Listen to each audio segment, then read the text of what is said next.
ओम नमोस्तु नमोस्तु नमोस्तु नमोस्तु। णमलोये श्रोत्रिकाळवर्ती अरहंताणं, णमलोये श्रोत्रिकाळवर्ती सिद्धाणं, णमलोये श्रोत्रिकाळवर्ती आयर्याणं, णमलोये श्रोत्रिकाळवर्ती उवज्जायणं, णमलोये श्रोत्रिकाळवर्ती शवशावणम्। ओंकार बिंदु संयुक्तम नित्यम ध्यायन्ति योगिनः, कामदम मोक्षदम चैव ओंकाराय नमो नमः। मंगलम भगवान वीरो मंगलम गौतमो गणी, मंगलम कुंदकुंदार्यो जैन धर्मोस्तु मंगलम। सर्वमंगल मांगल्यम सर्वकल्याणकारकम, प्रधानम सर्वधर्माणं जैनम जयतु शासनम्। नव समय साराय स्वानुभूत्या चकाशते, चित स्वभावाय भावाय सर्वभावांतरच्छिदे। ईगो में शासदो अप्पा ज्ञान दर्शन लखणों, शेषा में बाहिरा भावा सवेश योग लखणा। मारो सुशाश्वत एक दर्शन ज्ञान लक्षण जीव छे, बाकी बधा संयोग लक्षण भाव मुझती बाह्य छे। हूँ एक शुद्ध सदा अरूपी ज्ञान दर्शन मय खरे, कई अन्य ते मारू जरी परमाणु मात्र नहीं अरे। जे जाणतो अरहंत ने गुण द्रव्य ने पर्यायी पणे, ते जीव जाणे आत्म ने तसु मोह पामे लई खरे। નથી અપ્રમત કે પ્રમત નથી જે એક જ્ઞાયક ભાવ છે, એ રીત શુદ્ધ કથાય ને જે જ્ઞાત તે તો તે જ છે। જેમ નેત્ર તેમજ જ્ઞાન નથી કારક નથી વેદ કરે, જાણે જ કર્મોદય નિર્જરા બંધ તેમજ મોક્ષને।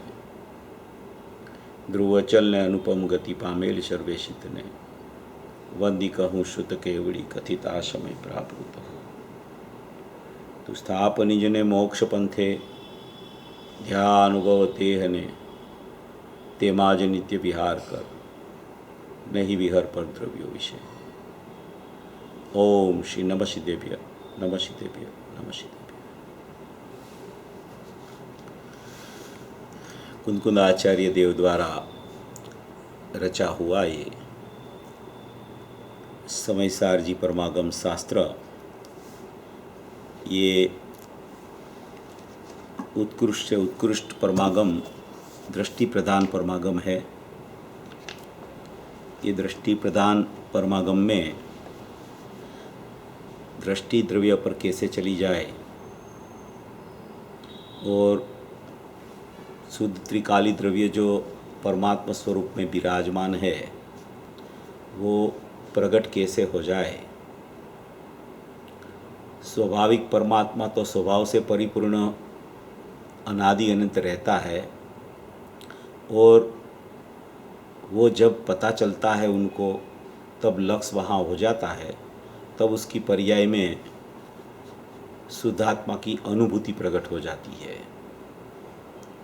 तो ये पूरा समयसार परमागम में दृष्टि का विषय की दृष्टि कैसे होवे और सम्यक ज्ञान की प्राप्ति अपने स्वभाव को जान के कैसे हो जाए, उसकी पूरी चर्चा यहाँ 320 गाथा में ये जयसेन आचार्य भगवान ने लिखी है।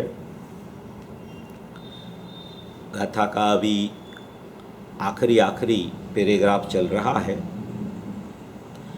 पूरी गाथा अपन ने ये 10 दिन में, आज 11वां दिन है, ऐसी तो कोशिश की है कि पूरा विषय बहुत अच्छी तरह आ जाए।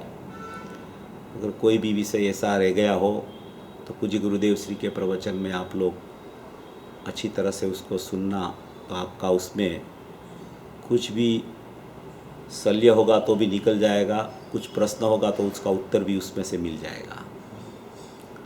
तो ऐसी ये बहुत महत्वपूर्ण गाथा है, बहुत प्रयोजनभूत गाथा। उसका पूज्य गुरुदेव श्री का जो आखिरी प्रवचन भी अपन ने सवेरे सुना था, और ये गाथा का पाठ अपन शुरू करते हैं, गाथा शुरू करते हैं। ये तात्पर्यवृत्ति नाम की जयसेन आचार्य देव की टीका है। तात्पर्य माने कि इसमें ये गाथा में क्या तात्पर्य भरा है, क्या कहना चाहते हैं आचार्य भगवान। पूज्य गुरुदेव श्री फरमाते हैं, कोई भी गाथा का आप स्वाध्याय करो तो उसमें उसका आगमार्थ क्या है, उसका भावार्थ क्या है, मतार्थ का खंडन उसमें किया है कि अपना खंडन किया है, क्या किया है, और उसका शब्दार्थ क्या है, उसका तात्पर्यार्थ क्या है। ये सब बातों से वो गाथा को देखना चाहिए, तब वो गाथा पूरी अपनी समझ में आती है। शब्दार्थ देखो, भावार्थ देखो, तात्पर्यार्थ देखो, मतार्थ देखो, आगमार्थ देखो, प्रयोजन क्या सिद्ध करना है ये देखो, कहाँ अपन खड़े हैं और अपने को कहाँ ले जाना है वो सीखो, बताया है उसमें। और सचमुच में अपन कौन है कि जहाँ आपको अपने को जाना है। तो ये पूरी चर्चा ये जयसेन आचार्य देव की गाथा में बहुत सुंदर रीति से आचार्य देव ने भर दी है, और उसके ऊपर अपने धर्मपिता पूज्य गुरुदेव श्री का अलौकिक स्पष्टीकरण, कहीं सुनने को ही न मिले ऐसा स्पष्टीकरण है। ऐसा स्पष्टीकरण पूज्य गुरुदेव श्री के श्रीमुख से अपने को सुनने को मिला है। ये बहुत अच्छी चर्चा इसमें लिखी है। अभी वो तात्पर्यवृत्ति टीका है, उसका हरि गीत अपन पढ़ते हैं। ज्यों नेत्र त्यों ही ज्ञान नहीं, कारक नहीं वेद कहो, जाने ही कर्मो दय नीरजरा, बंध त्यों ही मोक्ष को। अभी इसी अकर्तृत्व भोक्तृत्व भाव को ये गाथा द्वारा स्पष्ट कर रहे हैं, ऐसा ऊपर उसका मथाला में लिखा है। ये पूरी गाथा में मुख्य रूप से शुद्धात्मा और वो शुद्धात्मा की दृष्टि और ज्ञान करके शुद्ध ज्ञान परिणत जीव कैसे हो जाए, और शुद्ध ज्ञान आत्मा और शुद्ध ज्ञान परिणत जीव वो करता क्या रहता है। 24 घंटा 8 पहर 365 दिन वो क्या करता रहता है, तो क्या मात्र जानता है, मात्र जानता है। तो कि किसको जानता है, अपने स्वभाव को जानते जानते बंध मोक्ष को जानता है, कर्म की निर्जरा, अविपाक सविपाक अविपाक, सकाम अकाम को जानता है, बंध का कारण को, मोक्ष का कारण को, बंध को, मोक्ष को, सबको अपने में रह के जानता है। उस रूप होके नहीं जानता, अपने ज्ञायक रूप होके उसको जानता रहता है। और वो जानना भी सचमुच में अपना जानना वो निश्चय है, और अपने को जानते जानते उसको जानना वो व्यवहार है। अपने को नहीं जाने और उसको जानने एकांत से चले जाना वो व्यवहार भी नहीं है, वो अज्ञान है।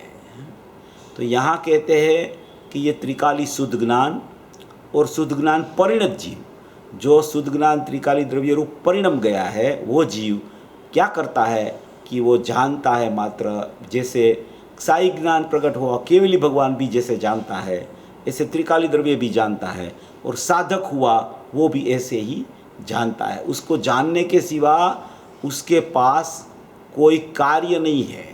जानना स्वभाव है, जानने की क्रिया चल रही है, श्रद्धा की क्रिया चल रही है, मगर जानना मात्र उसका स्वभाव है। ऐसा जो सर्वविशुद्ध पारिणामिक परम भाव लक्षण शुद्ध उपादान भूत है, वो शुद्ध परिणत जीव में शुद्ध स्वयं शुद्ध उपादान रूप से लिया, वो क्षणिक शुद्ध उपादान है। और ऐसा सर्वविशुद्ध पारिणामिक परम भाव लक्षण शुद्ध उपादान भूत माने कि वो त्रिकाली द्रव्य का विशेषण है। शुद्ध उपादान भूत त्रिकाली द्रव्यों त्रिकाली द्रव्य को कहते हैं। सर्वविशुद्ध पारिणामिक परम भाव शुद्ध उपादान भूत उसका ग्राहक बन के शुद्ध द्रव्यार्थिक नहीं से वो क्या करता है, तो कि वो सचमुच में मात्र मात्र मात्र कर्तृत्व भोक्तृत्व और बंध मोक्ष को बिल्कुल करता नहीं है, मात्र जानता है, मात्र उसका काम जानना है। वो सब परिणाम से वो शून्य है। बंध के परिणाम, मोक्ष के परिणाम, मोक्ष मार्ग के परिणाम और बंध मार्ग के परिणाम, वो सब परिणाम से सर्वविशुद्ध पारिणामिक परम भाव शुद्ध उपादान भूत त्रिकाली परमात्मा उसका ग्राहक बन के जो देखता है, ऐसी शुद्ध द्रव्यार्थिक नहीं, वो ये सब परिणाम से शून्य है। शून्य माने कि उसमें वो परिणाम है ही नहीं। अपने नायक भाव में देखे, नायक भाव त्रिकाली सत्ता को देखे तो उसमें परिणाम होता ही नहीं, वो तो अपरिणामी तत्व है। अपरिणामी तत्व में परिणाम नहीं होते, परिणाम परिणाम में रहते हैं, अपरिणामी तत्व अपरिणामी रहता है। ऐसा अपरिणामी तत्व वो क्या है कि उसमें कोई बंध मोक्ष से परिणाम से वो शून्य है। ऐसी चर्चा करके फिर 5 भाव की चर्चा इसमें उठाई। 5 भाव की चर्चा अपनी हो गई, जीवत्व भव्यत्व और अभव्यत्व की चर्चा भी अपनी हो गई। बाद में उसके बाद में ये कालादि लब्धि वाली चर्चा आई, उसमें भी परिणमन में आगम भाषा औपसमिक सायोपसमिक और साइक, वो 4 माने कि आगम भाषा से औपसमिक सायोपसमिक और साइक, वो 3 भावत्रयी रूप है। वो शुद्ध परिणमन की चर्चा है, उसको आगम भाषा से औपसमिक सायोपसमिक साइक कहा है और उसको अध्यात्म भाषा से शुद्धात्म अभिमुख परिणाम कहा है। इसमें एक प्रश्न आता है कि भाई ये आगम भाषा से इसको ये औपसमिक सायोपसमिक साइक कह दिया, तो वो रागादि भाव से कैसे पृथक हो सकता है, ऐसा एक प्रश्न मेरे पास आज आया भी है। तो वो रागादि भाव से पृथक कहने का अर्थ ये है कि रागादि भाव नियम से पर लक्ष्य से चलते रहते हैं, और रागादि भाव चारित्र की गुण की विपरीत अवस्था है, उसमें अपनी पर्याय में राग चलता है। और जो औपसमिक सौपसमिक साइक परिणमन जो हुआ, जो शुद्ध ज्ञान परिणत जीव हो गया, वो औपसमिक सौपसमिक साइक भाव त्रिकाली द्रव्य के साथ अभेद होकर परिणमता है। ये जो पर्याय एक उत्पन्न होती है, पर्याय एक उत्पन्न होती है, वो अनुभव जब से होता है तब से सविकल्प निर्विकल्प में तो पूरी पर्याय अभेदों के परिणमती है, मगर वो जीव जब विकल्प में आता है तो विकल्पात्मक जब दशा उसकी चलती है तो ऐसे 2 भाग हो जाते हैं चारित्र की दशा के। एक चारित्र की दशा जो माने कि अनंतानुबंधी कसाई के अभाव रूप जितनी स्वरूप आचरण चारित्र की स्थिति है वो त्रिकाली द्रव्य के साथ अभेद रहती है। और एक चारित्र का भाग होता है वो परलक्ष परिणमता है, वो परलक्ष परिणमने वाले रागादि भाव है। वो ये जो परिणति चलती है सम्यक दर्शन ज्ञान चारित्राणी मोक्ष मार्ग की, औपसमिक सौपसमिक साइक भाव की, ये परिणति द्रव्य के साथ अनन्य होने से ये जो बाहर रागादि भाव चलते हैं वो पृथक है उनसे। इसलिए समस्त रागादि भावों से ये औपसमिक सौपसमिक साइक भाव भी पृथक है। एक पर्याय के 2 भाग हो जाते हैं चारित्र में। ज्ञान में वैसे 2 भाव कहे जाते हैं, चारित्र में 2 भाग भी कहे जाते हैं। ऐसे 2 भाग हो जाते हैं तो वहाँ एक पर्याय का भाग है, वो एक पर्याय का भाग परलक्ष परिणमता है, तो परलक्ष परिणमने वाली पर्याय में रागादि होते हैं। और औपसमिक सौपसमिक साइक भाव तो स्वलक्ष से परिणमता है, इसलिए उसमें तो शुद्धता है। शुद्धता को लक्ष्य करके जो अभेद करके जो परिणति प्रकट हो गई वो तो सचमुच में शुद्धता की परिणति में वो शुद्धपणा परिणम रहा है। वो रागादि समस्त रागादि पृथक है, तो ये परिणति का विभाग अलग चलता है। बाहर जो उपयोग माने कि बाहर जो पर्याय की दूसरा विभाग चलने लगा चारित्र का, वो विभाग अलग चलता है, इसलिए वो समस्त रागादि से अलग है। ऐसा कहा जब साइक भाव केवल ज्ञान होता है उससे पहले 12वें गुणस्थान में तो रागादि भाव चले ही जाते हैं। यथाख्यात चारित्र उसका नाम वितरागता कही जाती है, तो यथाख्यात चारित्र होने से वितरागता प्रकट हो गई, तब तो राग का संपूर्ण अभाव हो जाता है। मगर साधक जीव को बाधकपना साथ में होने से रागादि भाव की अस्थिरता जन्य स्थिति भी चलती है, और उसका शुद्ध ज्ञान परिणत जीव है वो औपसमिक सौपसमिक साइक भाव रूप अंदर में आत्मा के साथ अभेदों के परिणमता रहता है। ऐसे प्रति समय एक पर्याय के दो भाग होते ही रहते हैं, जब साधक दशा जब तक चलती है तब तक। फिर साधक में से वितरागता हो गई तो राग चला गया, तो फिर चारित्र की दशा में भी परिपूर्णता हो गई, और अभी 13वां गुणस्थान आएगा तो ज्ञान की भी परिपूर्णता हो जाएगी। उसका ये अर्थ है, प्रश्न पूछा है उसको जवाब मिल गया होगा। तो ये यहाँ ये आगम भाषा से औपसमिक, सौपसमिक, सायिक इस प्रकार के भाव त्रय रूप कहने में आता है। अध्यात्म भाषा से शुद्धात्म अभिमुख परिणाम और शुद्ध उपयोग इत्यादि पर्याय संज्ञा पाता है। यह पर्याय शुद्ध पारिणामिक भाव लक्षण शुद्धात्म द्रव्य से कथनचित भिन्न है। ये कथनचित भिन्न की चर्चा भी अपनी बहुत हो गई कि कथनचित भिन्न अगर न हो और सर्वथा अगर अभिन्न हो गई हो तो पर्याय का नाश से द्रव्य का नाश हो जाए, और कथनचित भिन्न और कथनचित अभिन्न न हो तो कोई जीव को आनंद की पर्याय ही प्रकट न होवे, अनुभव ही न होवे। इसलिए अनुभव करने के लिए द्रव्य पर्याय से सर्वथा भिन्न है। अनुभव होता है जब पर्याय में, तब वो कथनचित भिन्न भिन्न पर्याय होती है। अपरिणामी सदाए अपरिणामी ही रहता है, वो कभी परिणामी नहीं बनता। मगर जो परिणमन पर्याय में होता है वो अपरिणामी की सन्मुख जाके जब परिणम जाता है तो वो परिणमने वाली पर्याय है, वो कथनचित भिन्न भिन्न रहती है। और त्रिकाली द्रव्य तो सर्वथा पर्याय से रहित ही रहता है। वो कभी पर्याय में आता नहीं, और वो पर्याय से कभी स्पर्श करने नहीं जाता, वो पर्याय का कारण बनने नहीं जाता, वो पर्याय का कर्ता बनने नहीं जाता, वो पर्याय को भोगने के लिए भी नहीं जाता। अतीन्द्रिय आनंद को भोगने के लिए भी आत्मा नहीं जाता। वो पर्याय अभेदों के द्रव्य के साथ अतीन्द्रिय आनंद प्रकट करके अभेद होती है। तो ऐसा कहा जाता है कि भगवान आत्मा ने अतीन्द्रिय आनंद का भोग बटा कर लिया। तो उपचार का कथन है। पर्याय में वेदन होता है, द्रव्य अवेदक होता है। पर्याय में अनुभूति होती है, द्रव्य तो अनुभूति स्वरूप है। तो ऐसा यहाँ कथनचित भिन्न अभिन्न की चर्चा उसमें आई थी, वो भी अपन ने लेख ली थी। किस कारण से कि भावना रूप होने से वो शुद्धात्म द्रव्य से कथनचित भिन्न है। शुद्ध पारिणामिक भाव तो भावना रूप नहीं है। यदि पर्याय एकांत रूप से शुद्ध पारिणामिक भाव से अभिन्न हो तो मोक्ष का प्रसंग बनने पर इस भावना रूप मोक्ष कारणभूत पर्याय का विनाश होने से शुद्ध पारिणामिक भाव भी विनाश को प्राप्त हो जाए। जब मोक्ष का प्रसंग बनता है तब अगर वो भावना रूप मोक्ष कारणभूत पर्याय अगर जो अभिन्न हो गई हो तो द्रव्य का ही नाश हो जाए। ऐसा उसका भी चर्चा अपन ने सवेरे वो पूज्य गुरुदेव श्री का आधार लेके कि कारण सचमुच में कौन है।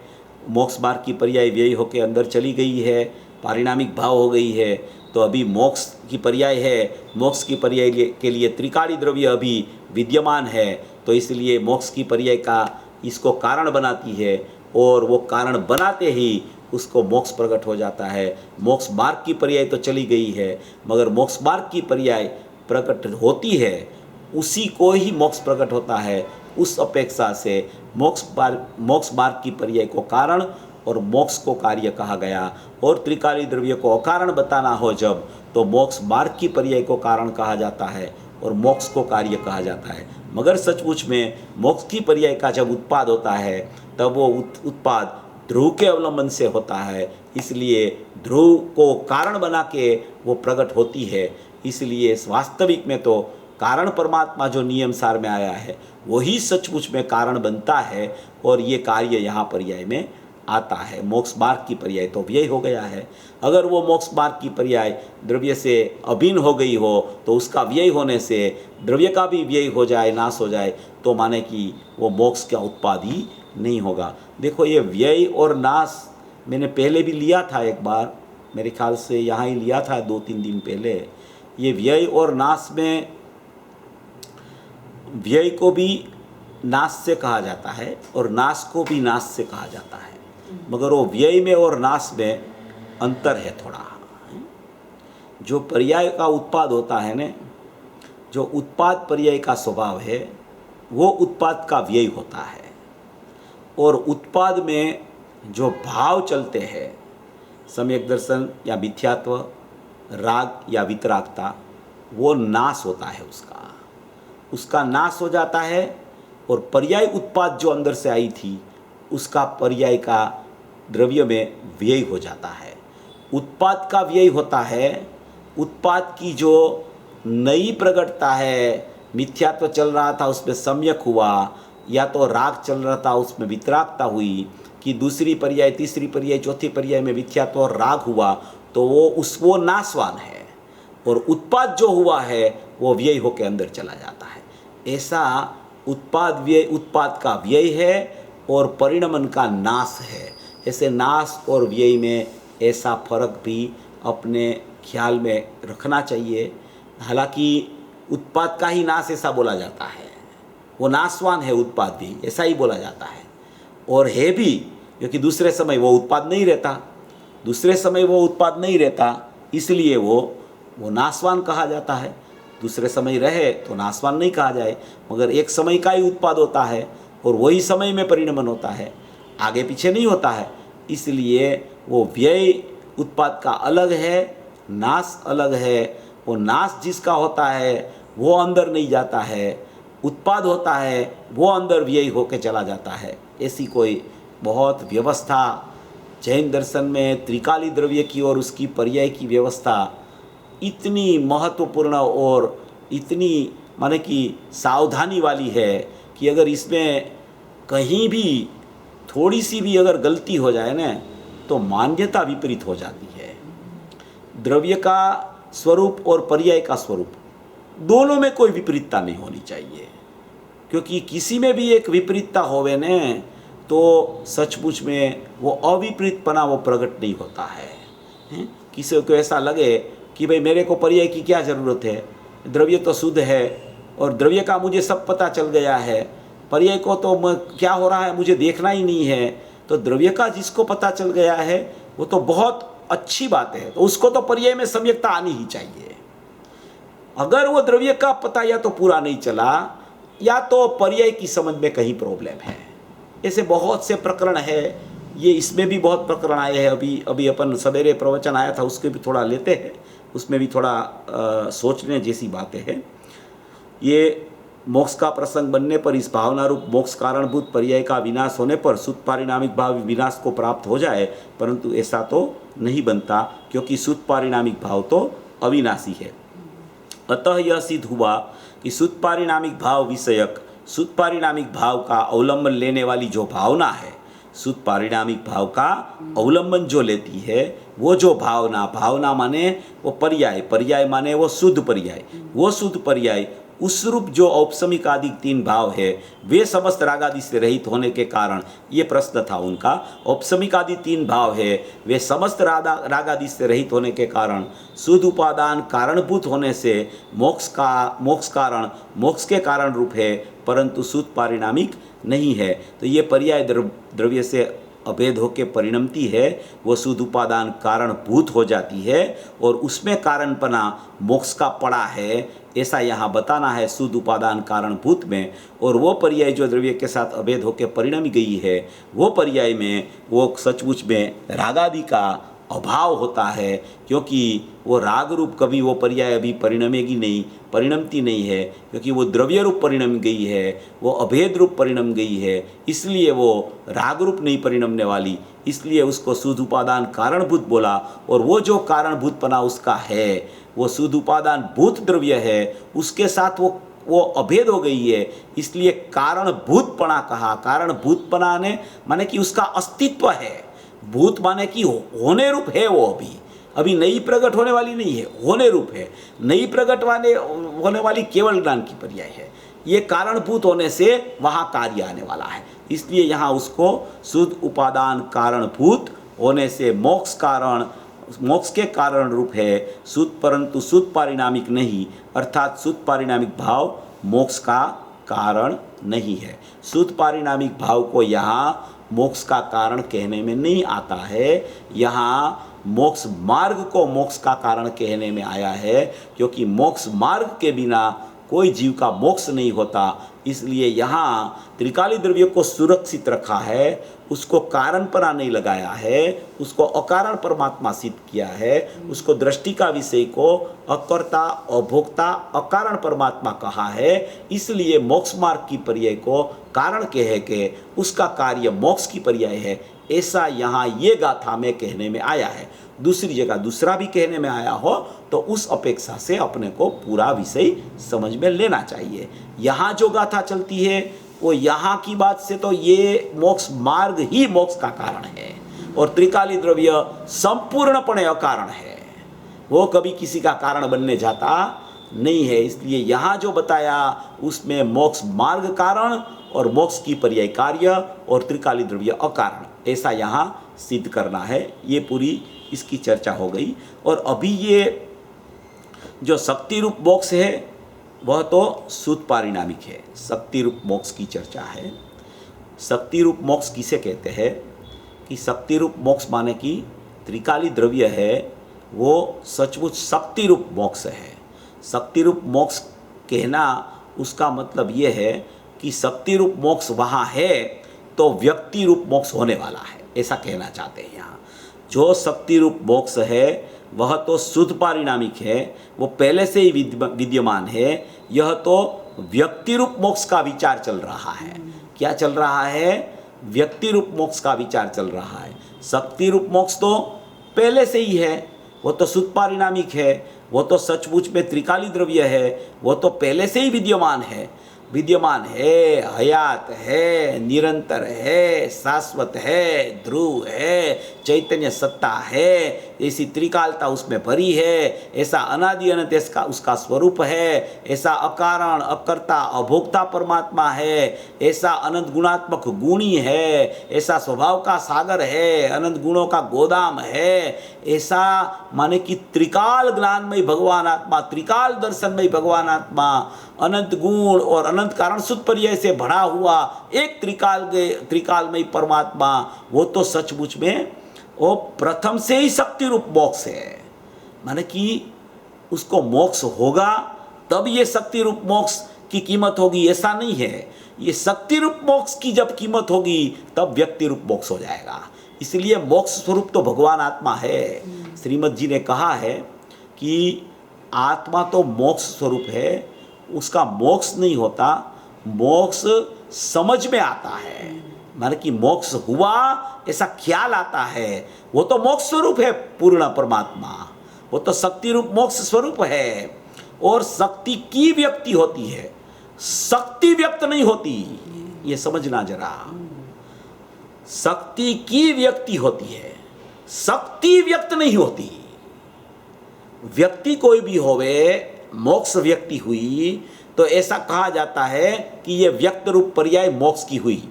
तो वो मोक्ष की व्यक्त रूप पर्याय कैसे हुई कि मोक्ष की शक्ति रूप मोक्ष था उसमें, तो शक्ति रूप मोक्ष शक्ति रूप रह के व्यक्त रूप मोक्ष हुआ है। शक्ति में से कुछ कम होके व्यक्ति नहीं हुई, शक्ति रूप शक्ति रख के व्यक्ति में मोक्ष की पर्याय प्रकट हुई है। ऐसा माने कि स्वभाव है, शक्तियां शक्ति रूप रह जाती है और व्यक्त पर्याय उत्पाद हो जाती है। ये शक्ति है ना, ये शक्ति रूप रहती है और व्यक्त पर्याय उत्पाद हो जाती है। वो उत्पाद होती है, वो अपने से होती है उत्पाद अपने से, होती है शक्ति में से, होती है अपने से, ये हुई है अपने से, होती है शक्ति में से। देखो ये निष्क्रिय है और ये सक्रिय है। तो अपने को ऐसा भी लगे कि भाई निष्क्रिय और सक्रिय तो सर्वथा पृथक है। यहाँ बोला गुरुदेव ने, आज सवेरे प्रवचन में बहुत चर्चा की गुरुदेव ने कि पर्याय में तो सक्रियपना है, मोक्ष की पर्याय भी सक्रिय है, मोक्ष मार्ग की पर्याय सक्रिय है। कोई भी पर्याय कहो आप उत्पाद वाली ये ख्याल रखना बराबर। कोई भी उत्पाद वाली पर्याय कहो वो क्रियाशील होती है, वो सक्रिय होती है, उसमें परिणमन होता है। कोई भी पर्याय हो, चाहे अज्ञान की पर्याय हो, अशुद्ध पर्याय हो, शुद्ध पर्याय हो, आंशिक शुद्ध पर्याय हो, पूर्ण शुद्ध पर्याय हो, वो सब पर्याय सक्रिय होती है और त्रिकाली द्रव्य निष्क्रिय होता है। तो अभी ये निष्क्रिय है, ये सक्रिय है, उसका मेल कैसे बैठे? दोनों पृथक पृथक है। व्यक्त रूप पर्याय से देखना है, उत्पाद रूप पर्याय से देखना है, क्योंकि पर्याय एक समय की होती है, एक समय की होती है और प्रत्येक समय में व्यक्त होती है। प्रत्येक समय में ध्रुव निष्क्रिय शुद्ध पारिणामिक रहता है और प्रत्येक समय में पर्याय व्यक्त रूप सक्रिय रहती है। अगर एक एक समय से देखो तो पर्याय व्यक्त है, त्रिकाली द्रव्य शाश्वत मोक्ष स्वरूप है, पर्याय व्यक्त रूप है, ये सक्रिय है, ये निष्क्रिय है। प्रत्येक समय में ऐसी सक्रिय निष्क्रिय सक्रिय निष्क्रिय सक्रिय निष्क्रिय चल रही है। अभी ये पर्याय जो यहाँ सक्रिय रूप उत्पाद हुई, कोई भी पर्याय वो सक्रिय है, उसमें क्रिया है। अच्छा, वो वर्तमान में उत्पाद रूप हुई, वर्तमान में उत्पाद रूप हुई है, वो सक्रिय हो गई। वर्तमान में उत्पाद रूप हुई तो सक्रिय हो गई। अभी वो पूर्व के समय में कहां थी वो पर्याय? पूर्व के समय में वो पर्याय थी कहां? तो कि वो निष्क्रिय में थी। पूर्व के समय में वो पर्याय थी कहां? तो कि पहले तो वो पर्याय नहीं थी, पहले तो वो गुण था। जो निष्क्रिय में था वो गुण था, प्रकट हुआ वो सक्रिय हो गया। तो वो गुण है, वो सक्रिय पर्याय प्रकट हुई, तो वो कहां से हुई? तो कोई ऐसा कहे कि भाई पर्याय से पर्याय हुई, तो क्या पर्याय से पर्याय हुई? वो पर्याय का षटकारक को सिद्ध करने की चर्चा है। वो पर्याय का वर्तमान परिणमन पर्याय से होता है, वो सिद्ध करने की चर्चा है। मगर पर्याय का उत्पाद कहां से हुआ? समयसार परमागम में अमृतचंद्र आचार्य देव ने 47 शक्ति लिखी। उसमें एक 18 नंबर की शक्ति लिखी, जीवत्व चितिदसी ज्ञान सुख वीर्य प्रभुत्व विभुत्व सर्वदर्शित्व सर्वज्ञत्व स्वच्छत्व प्रकाश असंकुचित विकासत्व अकार्य कारणत्व परिणमीय परिणामकत्व, बाद में त्याग उपादान शून्यत्व अगुरु लघुत्व और उत्पादवीय ध्रुवत्व। वो उत्पादवीय ध्रुवत्व शक्ति लिखी, शक्ति है वो उत्पादवीय ध्रुवत्व। वो शक्ति में उत्पादवीय नहीं है, मगर उत्पादवीय नाम की शक्ति है आत्मा में। आत्मा में उत्पादवीय नाम की शक्ति है। उत्पादवीय ध्रुवत्व ऐसी शक्ति है, 18वीं शक्ति ऐसी शक्ति है। वो शक्ति है, इसलिए आपको बताता हूं जरा मैं, पता चलेगा एकदम। बहुत ये उत्पाद व्यय का स्वरूप भी बहुत समझने लायक है। उत्पाद व्यय ध्रुवत्व शक्ति है एक आत्मा में। वो उत्पाद व्यय ध्रुवत्व शक्ति, उसका लक्षण कहा क्रम वृत्ति रूप अक्रम वृत्ति रूप, जिसका लक्षण है ऐसी उत्पाद व्यय ध्रुवत्व शक्ति है। माने कि क्रम वृत्ति रूप पर्याय उत्पाद व्यय रूप है और अक्रम वृत्ति रूप गुण ध्रुवत्व रूप है। तो अक्रम वृत्ति रूप गुण है वो ध्रुवत्व रूप है, और क्रमे क्रमे जो पर्याय होती है वो उत्पाद व्यय रूप है। तो उत्पाद व्यय रूप पर्याय है वो तो पर्याय का उत्पाद है, और गुण है वो तो ध्रुव है। मगर ये जो गुण है, इसमें एक ऐसा गुण है, उत्पाद व्यय ध्रुवत्व नाम का गुण है। उत्पाद व्यय ध्रुवत्व नाम का गुण है, उसमें एक त्रिकाल उपादान है अंदर में, और उसमें ही एक क्षणिक उपादान प्रकट होने की यहां अंदर में शक्ति रूप योग्यता पड़ी है। इसमें ही शक्ति में, गुण में। ऐसा नहीं है कि ऐसे न ऐसे व्यक्ति हो जाती है, ऐसी शक्ति पड़ी है। शक्ति की व्यक्ति होती है, शक्ति व्यक्त नहीं होती। शक्ति रूप रह के अपने आप स्वयं पर्याय उत्पाद व्यय होती रहती है। उसको बोला जाता है उत्पाद व्यय ध्रुवत्व शक्ति की व्यक्ति प्रकट हो गई। तो कि वो व्यक्ति प्रकट हुई, वो तो सक्रिय हो गई, और ये गुण है वो तो निष्क्रिय है। तो अभी निष्क्रिय में से सक्रिय कैसे उत्पन्न हो सकता है? तो मैं प्रश्न करता हूं कि वो सक्रिय कहां से आया? अभी सक्रिय निष्क्रिय में से उत्पन्न नहीं होता है, तो वो कहां से आता है? वो सक्रियपना वो कोई पर में से आता है, वो कोई पर्याय में से आता है सक्रियपना? तो क्या हाँ, पर्याय में षटकारक से उत्पाद होता है सक्रियपना का, मगर वो आता है तो उत्पाद भी ध्रुवीयत्व शक्ति में से आता है।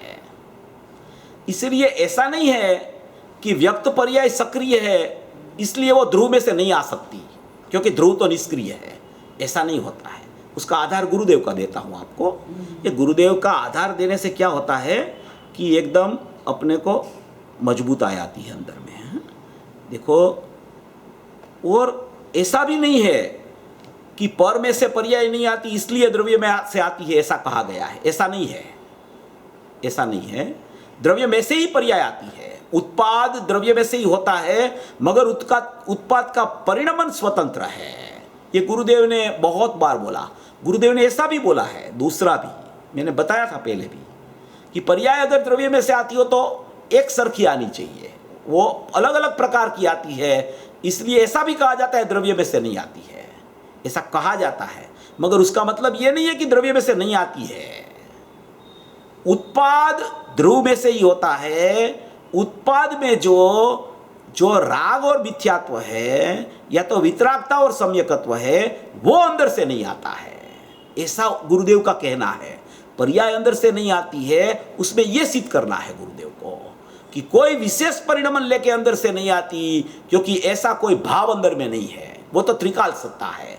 इसलिए उसमें उत्पाद होता है उसमें से, मगर उत्पाद का जो परिणमन होता है, उसको जो पर्याय बोली गई, वो पर्याय अंदर में से नहीं आती। उत्पाद को भी पर्याय बोला जाता है, और पर्याय में जो भी भाव बनाने, वो भाव है, वो भिन्न भिन्न प्रकार का भाव बनता है, इसलिए वो नहीं आता, ऐसा कहा गया। वो तो आता ही नहीं अंदर से, क्योंकि वो तो व्यक्त प्रकट होने से, परलक्ष से या स्वलक्ष से एक समय में होता है वो भाव। इसलिए वो भाव तो अंदर में है ही नहीं, ना तो मिथ्यात्व भाव है, ना तो सम्यक दर्शन वाला भाव है।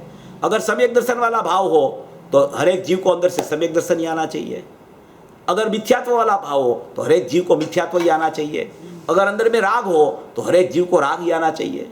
अंदर में वितरागता हो तो वितरागता ही आनी चाहिए, क्योंकि पर्याय का उत्पाद अंदर से होता है, और उसका उत्पाद होने के समय वो स्वमुख के परमुख से उत्पन्न हुई, तो वहां मिथ्यात्व की सम्यकत्व, राग की वितरागता बनती है।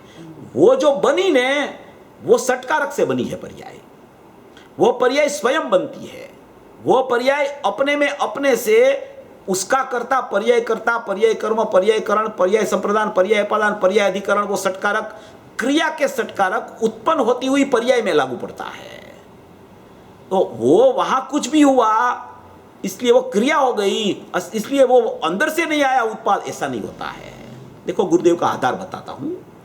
गुरुदेव के आधार से थोड़ा अच्छा रहता है बहुत। देखो, यहाँ ये समय सार की ये उत्पाद वे ध्रुवत्व शक्ति में भी ये गुरुदेव ने लिया है। ये समय सार की 49 गाथा में चित्त सामान्य में चैतन्य की सर्वभक्ति और निमग्न है, उसमें भी ये लिया है। इसलिए मैं ये थोड़ा स्पष्ट करना चाहता हूँ, क्योंकि कोई गलत भ्रम न रह जाए, इसलिए अपने को गुरुदेव के माध्यम से समझना है। आप सम्यक दर्शन और सम्यक ज्ञान की पर्याय, ऐसे सम्यक दर्शन और सम्यक ज्ञान की पर्याय वस्तु अव्यक्त है। समय सार सिद्धि गुजराती तीसरा भाग 133 नंबर का पेज, गाथा नंबर 49, अव्यक्त का बोल नंबर 3, उसके ऊपर ये यहाँ अपनी चर्चा गुरुदेव का प्रवचन में पढ़ रहा हूँ। ऐसे सम्यक दर्शन और सम्यक ज्ञान की पर्याय, ये वस्तु तो अव्यक्त है, सामान्य है, वहाँ दृढ़पणे स्थिर होती है, स्थिर चीज में दृष्टि स्थिर होती है, ये अस्थिर है, स्थिर सामान्य अंदर अंतर्निमग्न हो गई, ये सब स्थिर है। वहाँ पर्यायपणे था तब अस्थिर था, जब पर्याय उत्पाद रूप थी तब अस्थिर थी, कंपन था, सक्रियपणा था। पर्यायपणे जब वो होती है तब सक्रियपणे होती है, पर्याय जब व्यक्त रूप होती है तब सक्रियपणा होता है, तब कंपन होता है, तब अस्थिर होता है। सक्रियपणा था, चाहे तो सम्यक दर्शन की पर्याय भी सक्रिय है, पर्याय है ना, इसलिए उसमें निष्क्रिय गुण है ना, निष्क्रिय गुण है। आत्मा में एक निष्क्रिय नामनी शक्ति है, इसलिए आत्मा निष्क्रिय शुद्ध पारिणामिक है। आत्मा में क्रिया नहीं है, अंदर में त्रिकाली द्रव्य में बिल्कुल क्रिया नहीं है। त्रिकाली द्रव्य निष्क्रिय शुद्ध पारिणामी कह प्रथम से ही है, अनंत काल तक रहने वाला है, उसमें कोई क्रिया नहीं है। मगर क्रिया न होने पर भी पर्याय में ही क्रिया है, मगर ऐसा नहीं है कि पर्याय उस अंदर से आवे तो वो क्रिया वाला बन जाता है, ऐसा नहीं होता है। देखो यहाँ लिखा है निष्क्रिय गुण है ना, 47 में एक निष्क्रिय गुण है 46 शक्ति में। ये पर्याय सम्यक दर्शन आदि की वर्तमान सिवाय की, सम्यक दर्शन आदि की वर्तमान के अलावा जो भी पर्याय है, देखो क्या लिखा है, 47 शक्ति में एक निष्क्रिय गुण है। ये सब पर्याय सम्यक दर्शन आदि की वर्तमान के अलावा की वर्तमान पर्याय तो सक्रिय है, सक्रिय है, वो निष्क्रिय का निर्णय करती है। समझ में आया? वो अनंती पर्याय जो प्रकट रूप थी, अभी भी है और जब होने वाली है। प्रकट रूप पहले थी, अभी प्रकट है, भविष्य में प्रकट होने वाली है। माने कि वो सब सक्रिय कहने में आती है। क्या कहने में आती है? वो सक्रिय कहने में आती है। पूर्व में प्रकट थी, वर्तमान में प्रकट है, भविष्य में प्रकट होगी। वो व्यक्त पर्याय की अपेक्षा से भूतकाल, वर्तमान काल और भविष्य काल में सक्रियपना बताते हैं, वो सक्रिय कहने में आती है। मगर भगवान आत्मा वो सक्रिय पर्याय, ये सुनना, ये बहुत महत्वपूर्ण बिंदु है। भगवान आत्मा वो सक्रिय पर्याय अंदर चली गई तो भी वो चीज को तो निष्क्रिय कहने में आता है। क्या कहा गुरुदेव ने? सक्रिय पर्याय अंदर माने कि निष्क्रिय में चली गई तो भी वो परमात्मा को निष्क्रिय कहने में आता है। ऐसे ही वो पर्याय अंदर से बाहर आई तो भी वो पर्याय परमात्मा निष्क्रिय रहता है। इसलिए सक्रियपना वर्तमान व्यक्त पर्याय में है, मगर वर्तमान व्यक्त पर्याय का स्रोत तो अंदर त्रिकाली द्रव्य में से आता है। ऐसा गुरुदेव ने बहुत बार बोला है, एक बार नहीं, बहुत बार। ये तो ध्रुव में से आती है, ऐसा भी मैं आपको बताता हूं। ये द्रव्य में से आती है बोला है ना, ध्रुव में से आती है, ऐसा भी पूज्य गुरुदेव श्री ने कोई जगह पे, गई बहुत जगह पे ध्रुव में से आती है, ऐसा बोल दिया गुरुदेव ने। इसलिए क्या है कि ये समझ की चर्चा है, समझने की बात है। कोई ऐसा नहीं हो जाए कि माने कि द्रव्य ऐसा है और पर्याय अलग है, तो माने कि ऐसे विभाग है कि जैसे पर्याय अंदर से आती भी नहीं। अगर पर्याय अंदर से नहीं आवे भैया, थोड़ा सोचो, थोड़ा विचार करो।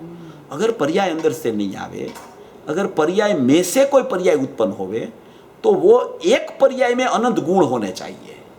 वो पर्याय में जहाँ जो पर्याय में से पर्याय उत्पन्न होती है उसमें अनंत गुण होने चाहिए। अभी अनंत गुण तो है नहीं एक पर्याय में, एक समय की पर्याय में, तो कहाँ से पर्याय में से पर्याय आएगी? वो नियम से द्रव्य में से आती है और नियम से दूसरे समय व्यय होकर द्रव्य में चली जाती है। एक समय की पर्याय व्यक्त है, वो सक्रिय है, वो उसमें सब क्रिया होती है, उसमें सब परिणमन होता है, उसमें वेदन होता है, उसमें अनुभव होता है। वो व्यक्त पर्याय अव्यक्त को अनुभव करती है और वो व्यक्त पर्याय शक्ति की व्यक्ति है। उत्पाद व्यय शक्ति की उत्पाद पर्याय उत्पाद होती है और वो उत्पाद पर्याय एक समय उसका जीवन है, दूसरे समय व्यक्तों के अंदर चली जाती है। तो अंदर से आती है, अंदर से चली जाती है। वो जब पर्याय को सिद्ध करना हो ना, तब की चर्चा है। त्रिकाली द्रव्य तो ध्रुव कुटस्थ है, वो तो अपरिणामी तत्व है, वो तो ऐसा न ऐसा है। आई पर्याय गई, आई पर्याय गई, आई पर्याय गई, ये तो ऐसा न ऐसा रहता है। ये आप 49 गाथा, ये अव्यक्त का बोल का प्रवचन पूज्य गुरुदेव श्री का तीसरे भाग में है, खास पढ़ लेना। उसमें बहुत सी चर्चाएं इतनी माने कि प्रयोजनभूत आई है कि पर्याय के लिए भी कोई अपनी विपरीत मान्यता हो ना, तो निकल जाएगी उसमें। ये विपरीत मान्यताएं जब तक कहीं न कहीं चलती रहती है ना, तब वो पर्याय अंदर नहीं जा सकती, अहम करने नहीं पहुंच सकती, वो ज्ञान अपने स्वज्ञेय की तरफ नहीं जा सकता, क्योंकि उसके निर्णय में खामियां बहुत है, निर्णय में खामियां बहुत है। ये निर्णय का काम है, गुरुदेव को सुन के विचार करके मंथन करके निर्णय करना है।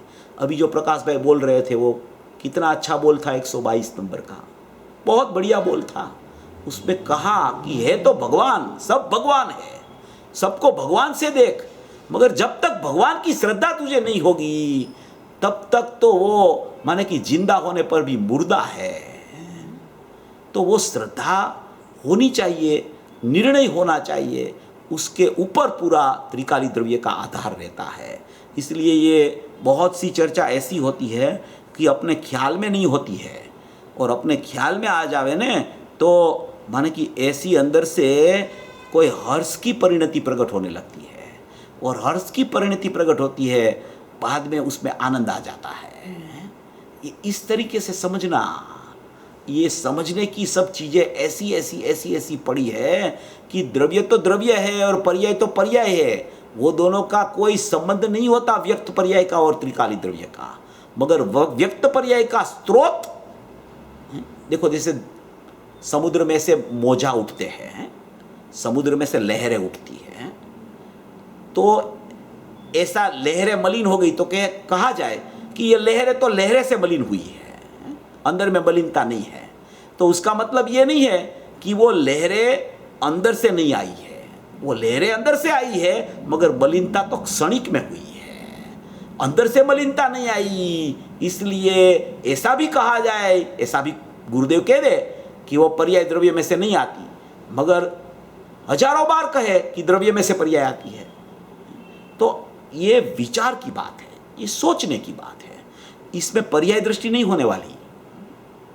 ऐसा नहीं समझना कि ये तो पर्याय की ही चर्चा हो गई, द्रव्य की चर्चा नहीं है। ये द्रव्य की ही चर्चा है, ये द्रव्य का अंश है, वो अंश अंशी में से निकलता है। वो अंशी कैसा है पहले मैंने बताया था, अभी थोड़ी कल या परसों भी बताया था, मैं फिर से आज बता देता हूँ आपको सबको। क्या है, ये बहुत सुंदर चर्चा है, इसे समझ में आनी चाहिए बराबर। नहीं तो क्या है कि ये भाव भाषण होने में ये सब समझ में नहीं आएगा ना, तो सचमुच में भाव भाषण नहीं होता है।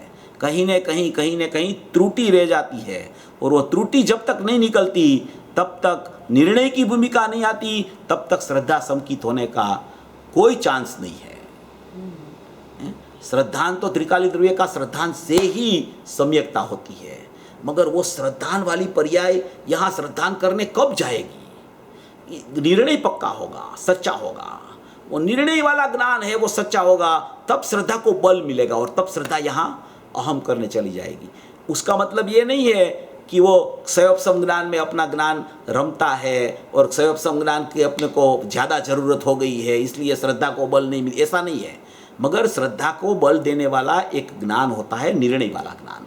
वो निर्णय वाला ज्ञान में ये सब चलता रहता है। इसलिए इस तरीके से विचार करना, मैं सब बात बता देता हूँ। देखो, अपने 319 नंबर पे पेज पे प्रवचन नवनीत में देखा था, प्रवचन नवनीत में उसमें आया था 319 नंबर के पेज पे। मैं कल या परसों भी बताया था, आज भी बता देता हूँ। उसमें पैराग्राफ है, जिसकी एक समय की केवल ज्ञान पर्याय भी अलौकिक, तो ऐसी केवल ज्ञान की अनंत पर्याय एक ज्ञान गुण में है। क्या लिखा है? एक ज्ञान गुण में केवल ज्ञान की अनंती पर्याय है। अनंती पर्याय है माने कि वो पर्याय पर्याय रूप नहीं है, वो पर्याय गुण रूप है। मगर केवल ज्ञान जो होने वाला है व्यक्त रूप, वो शक्ति वहाँ अंदर में गुण में पड़ी है, इसलिए वही शक्ति की व्यक्ति होने वाली है। तो ऐसा कहा जाता है कि केवल ज्ञान की पर्याय ज्ञान गुण में अनंती पर्याय पड़ी है, ऐसा लिखा है। श्रद्धा गुण की क्षायिक समकित की एक पर्याय, ऐसी अनंती पर्याय एक श्रद्धा गुण में पड़ी है। एक श्रद्धा गुण में वो समकित की क्षायिक समकित की अनंती पर्याय पड़ी है। अनादिकाल से अनंत काल की जितनी पर्याय हैं, वो पर्याय जब प्रकट होगी तो उसका सत का सत्व अंदर में गुण में रहता है, वो उसके क्रम में प्रकट हो जाती है। ऐसा गुण का महत्व है। नहीं तो गुण क्या है? गुण एक द्रव्य ही बोलो ने, गुण की क्या जरूरत है? गुण में क्या भरा है? गुण की क्या कीमत है? गुण को क्यों बार बार गुण गुण गुण कहे जाते हैं? तो कि गुण में भैया अनादिकाल से अनंत काल की पर्याय जितनी होने वाली है, जितनी हो गई, जितने होने वाली है, वर्तमान में व्यक्त है, वो भी दूसरे समय में अंदर व्यक्त होकर योग्यता रूप होने वाली है। वो सब पर्यायों का एक सत्व वो अंदर अभेद रूप से पड़ा है, उसको गुण कहा जाता है। तो ऐसा कहा, देखो, श्रद्धा गुण की क्षायिक समकित की एक पर्याय, ऐसी अनंती पर्याय एक श्रद्धा गुण में है। चारित्र की यथाख्यात चारित्र एक समय की पर्याय, ऐसी ऐसी यथाख्यात चारित्र की अनंती पर्याय एक चारित्र गुण में है। अभी अपन कैसे ना बोल सकते हैं कि ये गुण में कोई होती ही नहीं पर्याय, और ये गुण में से नहीं आती है, ऐसे कैसे कह सकते हैं? अपन पढ़ा है अंदर में ही। वो द्रव्य को परिणमन वाला नहीं देखना, पर्याय आई पर्याय गई, पर्याय आई पर्याय गई, ऐसा द्रव्य नहीं है। द्रव्य ध्रुव है, द्रव्य चैतन्य परमात्मा है, द्रव्य अनादि अनंत शुद्ध है, कुटस्थ है, टंकोत्कीर्ण है, वदघट के बिना का है, अघटित घाट है। द्रव्य तो ऐसा है। पर्याय का ऐसा उत्पाद भी होता रहता है, होता रहता है, होता रहे, ये तो ऐसा नैसा रहता है, मगर ऐसा भी है, इसको अपन निषेध नहीं कर सकते। इसको निषेध करने में अपनी मान्यता में माने की गड़बड़ हो सकती है, ऐसा नहीं है। तो इसलिए लिखा यथा क्या चारित्र की अनंती पर्याय एक चारित्र गुण में है, ऐसे एक समय का पूर्ण आनंद वह अनंत आनंद ऐसी पर्याय आनंद गुण में भीतर पड़ी है। देखो, आनंद की पर्याय, अनंत आनंद की पर्याय एक आनंद गुण में अंदर में पड़ी है, सब अंदर में पड़ी है। जो अंदर है वो बाहर आता है, जो प्राप्त है उसकी प्राप्ति होती है, जो कुआं में है वो अवेड़ा में आता है, जो समुद्र में है उसकी लहरें उठती है, जो ज्ञायक भाव में है वो व्यक्त रूप आता है, जो शक्ति है उसकी व्यक्ति होती है। ऐसा स्वरूप है। और ऐसी अनंत अनंत अनंत गुण का पिंड प्रभु, वह द्रव्य तो अविनाशी त्रिकाली है। ये गुरुदेव है, ये अपने गुरुदेव है।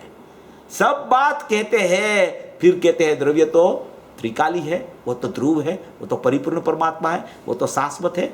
ऐसी ऐसी इस तरीके से इसको, ये सब चीज को अपने को समझना चाहिए। ये सब समझ का काम है। जब तक समझ सही नहीं होती तब तक वो समझ वाला ज्ञान या समझ वाली श्रद्धा वो सचमुच में अंदर प्रतीति और सम्यक ज्ञान रूप परिणमती नहीं है। इसलिए ये गुरुदेव जितना जितना जितना जितना अपने को दिखा रहे हैं, वो उस पर अपना बहुत विचार चलना चाहिए, बहुत समझ चलनी चाहिए। और पर्याय भी एक अंशी का अंश है, वो कोई ऐसे पुद्गल नहीं है, वो पुद्गल नहीं है। उसी में अनुभव होता है, उसी में वेदन आता है, वही द्रव्य को प्रसिद्ध करता है। ऐसा द्रव्य तो त्रिकाल शुद्ध है, वो तो अनादि अनंत है, निष्क्रिय शुद्ध पारिणामी कहा। निष्क्रिय को इति चेत, ऐसा लिखा इसमें। ये निष्क्रिय कैसा है? तो कि तद्रूपो न भवति, कोई भाव को वो स्पर्श नहीं करता है। वो तो एकदम शुद्ध पारिणामिक परम भाव लक्षण शुद्ध उपादान बुद्ध है, सकल निरावरण अखंड एक प्रत्यक्ष प्रतिभासमय है। और देखो यहाँ कहा कि निष्क्रिय का क्या अर्थ है। आज के प्रवचन में पहले ही आया था, निष्क्रिय का क्या अर्थ है कि बंद के कारण की पर्याय का अभाव है, मोक्ष के कारण की पर्याय का अभाव है, पर्याय सक्रिय है। मोक्ष का मार्ग सम्यक दर्शन ज्ञान चारित्र वह क्रिया है, वह सक्रिय है, वह परिणमन है। व्यक्त पर्याय, ये व्यक्त पर्याय द्रव्य में नहीं है, ये निष्क्रिय है और ये सक्रिय है, उत्पाद वाली पर्याय। जिसका पर्याय में व्यक्त परिणमन हो रहा है, जो व्यक्त पर्याय है, जो उत्पाद रूप है, वो सक्रिय कही जाती है। ये निष्क्रिय है त्रिकाली ध्रुव, निष्क्रिय शुद्ध पारिणामी कह, ऐसा लिखा है इसमें, निष्क्रिय शुद्ध पारिणामी कह। भगवान आत्मा तो निष्क्रिय है, वो बंध मोक्ष के परिणाम से रहित है। इसलिए ऐसा जानने में आता है कि शुद्ध पारिणामिक भाव ध्येय रूप है, और ध्यान विनश्वर है, ध्येय है वो अविनश्वर है।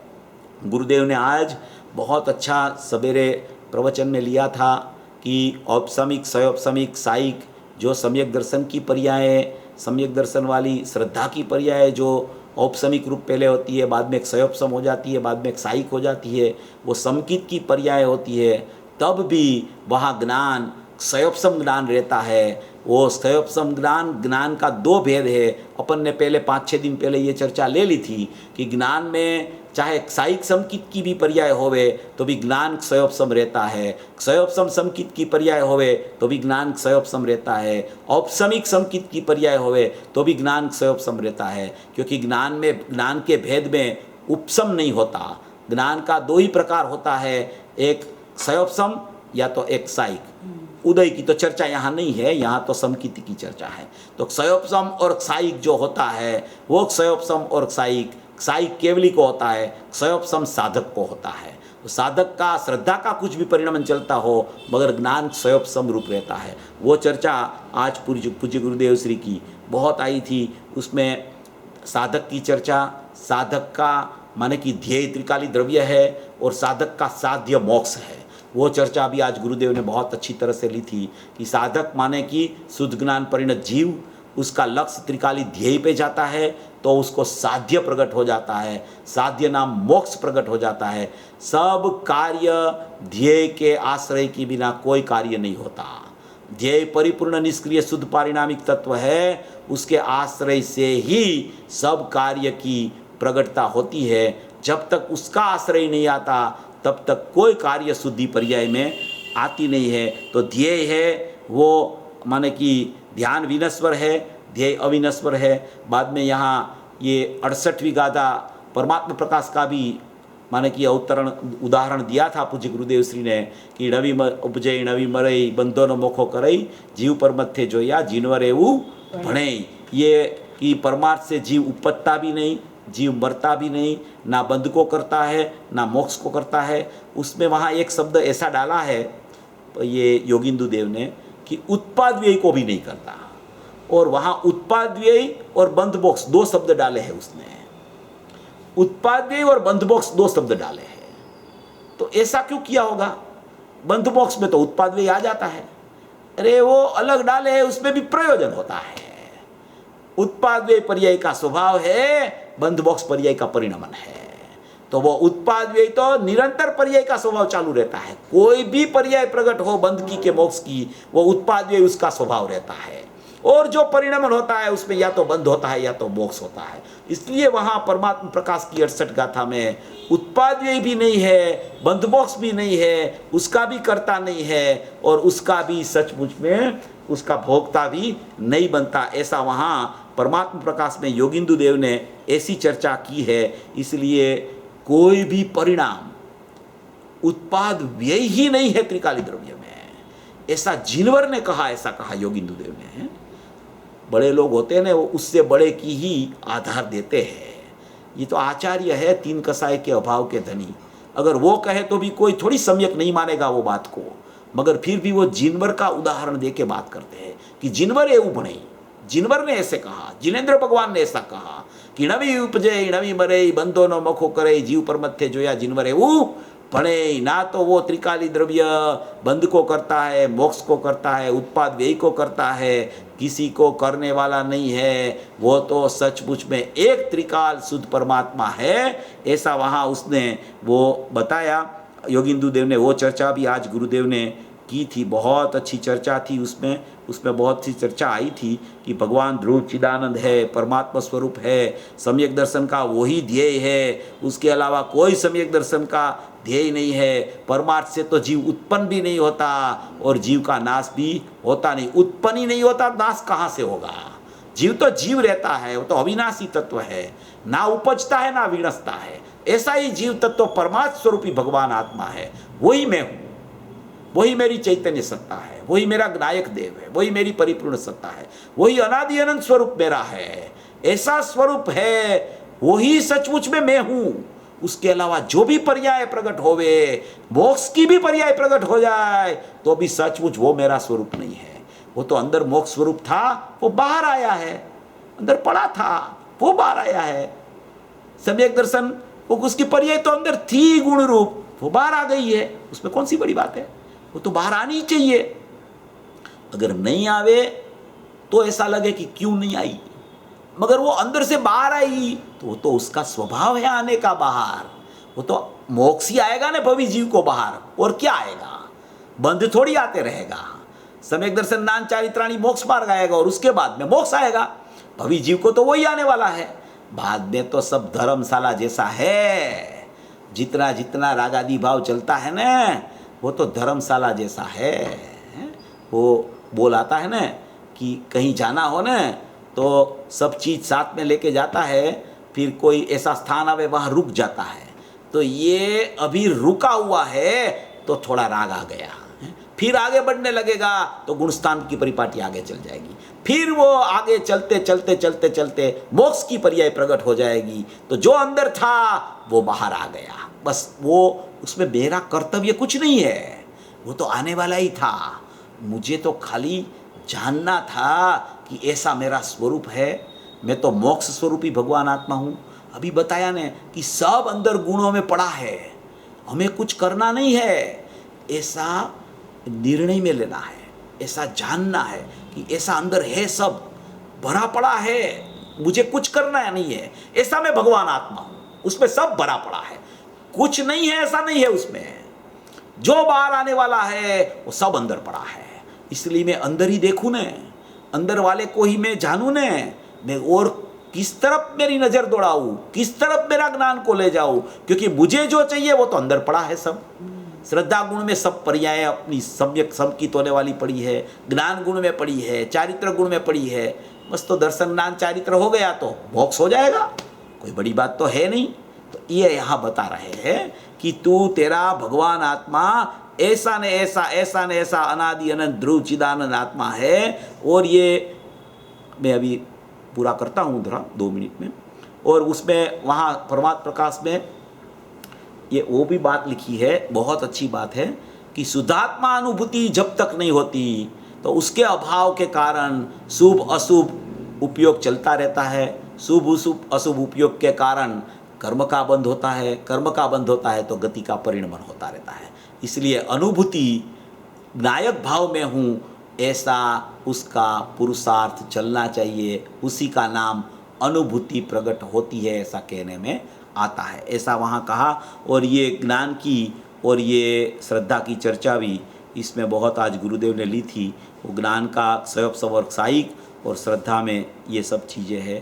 पहले अपन ने बात की थी कि श्रद्धा में औपसमिक स्वपसमिक साइक होता है, ज्ञान में सायोपसमिक और साइक ज्ञान होता है, चारित्र में स्वरूपाचरण चारित्र, संयम रूप चारित्र, यथाख्यात चारित्र और अव्याबाद चारित्र, ये 4 प्रकार चारित्र का है। ये सब सम्यक प्रकार की बात बता रहा हूँ, पेटा भेद में तो बहुत और प्रकार है। सम्यक प्रकार में स्वरूपाचरण चारित्र, संयम रूप चारित्र, यथाख्यात चारित्र, अव्याबाद चारित्र। सम्यक आचरण स्वरूप चारित्र, स्वरूपाचरण चारित्र चतुर्थ गुण स्थान में प्रकट होता है। आगे बढ़ते बढ़ते बढ़ते 7वां छठा आता है तो उसको संयम रूप चारित्र बोला जाता है। उससे आगे बढ़ते बढ़ते बढ़ते 12वां गुण स्थान के पहले समय में यथाख्यात चारित्र प्रकट होता है। बाद में केवल ज्ञान हो जाता है। केवल ज्ञान होने के बाद में जब सिद्ध दशा होती है तब अव्याबाद चारित्र कहा जाता है। ये 4 प्रकार का चारित्र है। ज्ञान में क्षयोपसम ज्ञान 4 से 12वां गुण स्थान तक होता है। 13वां गुण स्थान में साइक ज्ञान होता है। औपसमिक क्षयोपसमिक साइक श्रद्धा में होता है। औपसमिक सम्यक दर्शन चतुर्थ में भी होता है। क्षयोपसम सम्यक दर्शन चतुर्थ गुण स्थान में होता है। साइक सम्यक दर्शन भी चतुर्थ काल होवे, तीर्थंकर की हाजिरी केवली शुद्ध केवली की होवे तो चतुर्थ काल में या उसको चतुर्थ काल में ये साइक सम्यक दर्शन भी हो सकता है। इसलिए औपसमिक क्षयोपसमिक साइक वो तीनों चतुर्थ गुण स्थान का प्रकरण है। और श्रद्धा के बाद में आगे बढ़ती बढ़ती बढ़ती वो अवगाढ़ होती है, अवगाढ़ होती है, परम अवगाढ़ हो जाता है समकीत, तो वो केवल ज्ञान की दशा प्रकट हो गए, तब केवल दर्शन हो जाता है, केवल ज्ञान हो जाता है। तो ये पूरा प्रकरण श्रद्धा ज्ञान और चारित्र का इस तरीके से होता है। ऐसा ये पूरा विषय ये जयसेनाचार्य देव की ये टीका में भर दिया है पूज्य गुरुदेव श्री ने। ये निर्विकार स्वसंवेदन लक्षण की चर्चा भी बहुत अच्छी आई थी कि निर्विकार स्वसंवेदन लक्षण वो ज्ञान में अनुभूति की बात है, वो भी सायोपसमिक ज्ञान रूप है। वो चर्चा भी आज पूज्य गुरुदेव श्री ने बहुत अच्छी तरह से की थी। ऐसा ये बहुत महत्वपूर्ण गाथा है। अभी उसका जो नीचे वाला पैराग्राफ जो है वो पैराग्राफ अपने को कल चलाना है, वो जो सकल निरावरण अखंड एक प्रत्यक्ष प्रतिभासमय वाला। और उसके लिए ध्येयपूर्वक ज्ञेय में से 12 नंबर का जो प्रवचन है 20/8/70 का वो यहाँ चलेगा। उसके ऊपर से अपन ये इसकी चर्चा करेंगे कि इसी प्रकार सिद्धांत ने कहा है कि निष्क्रिय शुद्ध पारिणामिक, और वहाँ वो सब जो उसका प्रकरण आता है पीछे कि ये सकल निरावरण अखंड एक प्रत्यक्ष प्रतिभासमय अविनश्वर। तो माने कि जितनी भी गाथा में जो भी बाकी रह गया है कल अपन ले लेंगे। कल का 2 अपना स्वाध्याय है, उसमें ये विषय पूरा तो होना ही चाहिए, देख लेंगे कैसे होता है। ऐसा स्वरूप समझकर सर्वभवी जीव मोक्ष मार्ग में प्रयाण करें, ऐसी मंगल भाव। कोई प्रश्न हो तो जरूर पूछ सकते हैं।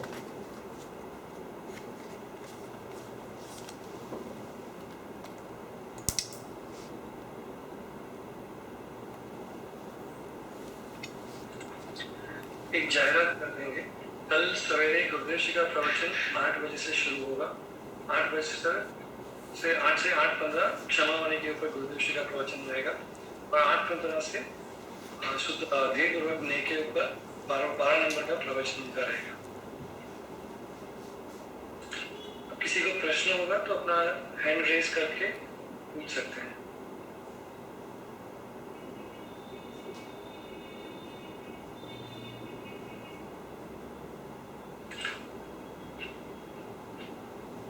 कोई प्रश्न अभी तक आया नहीं है भाई। ठीक है, तो फिर जिनवाणी स्तुति बोल देते हैं। अहोपकार जिनवरनो कुंदनो ध्वनि दिव्यनो जीन कुंद ध्वनि आप्या अहो आ गुरु काननो जीन कुंद ध्वनि आप्या अहो आ गुरु राजनो जावाणी के ज्ञान से सूझे लोकालोक शोवाणी मस्तक नमो सदा द्वैत हुंडो। 9 વાર નમસ્કાર મંત્ર।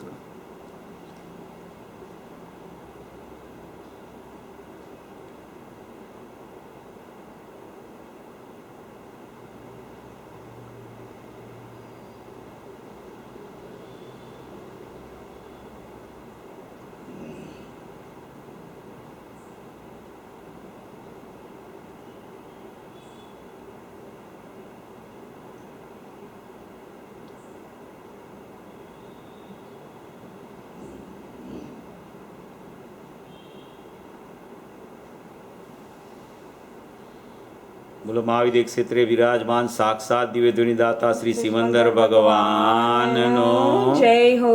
कड़िकार सर्वज्ञ एवा श्री कुंद कुंद आचार्य देवनो जय हो।